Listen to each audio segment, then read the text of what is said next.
Kur kthehemi përsëri në transmetim të drejtë për drejtë, jemi në pjesën e dytë të Studio Live, do ndalemi shkurtimisht te titull, një përmbledhje e zhvillimeve më të rëndësishme të ditës dhe më pas do kalojmë menjëherë te biseda, do flasim për agjencitë informative, por jo vetëm agjencitë inteligjente, çfarë duhet të ndryshojë ato dhe a duhet të ketë një reformë tjetër që prek gjitha këto institucione të rëndësishme që merren me sigurinë kombëtare.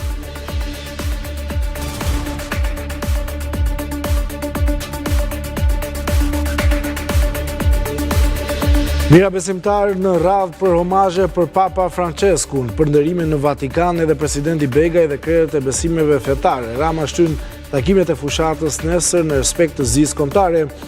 Berisha do i vijoj pa muzikë dhe me 1 minutë heshtje.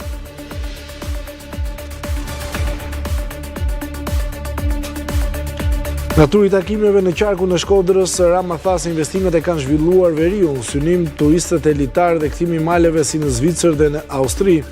Berisha premton studentëve të mjekësisë shfuqizimin e ligjit që detyron të punojnë natë.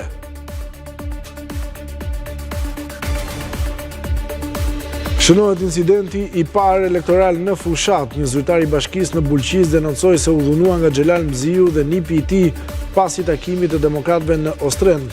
Policia referon rastin në SPAK, Mziu mohon dhunën, pretendon manipulim.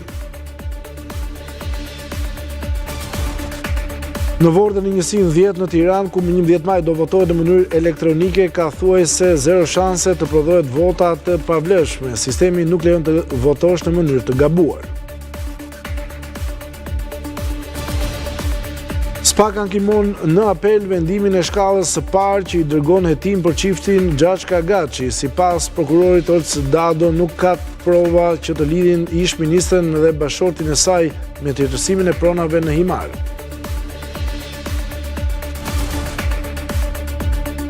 Viti 2024 është mbyllur me shtrëngtimin e ndjeshëm të çmimit të apartamenteve si për blerje ashtu dhe për qera. Sipas vërtimit të fundit të Bankës së Shqipërisë nga qershori në dhjetor 2024 u rritën me 44% deri në 50% blerjet dhe u bën me kredi.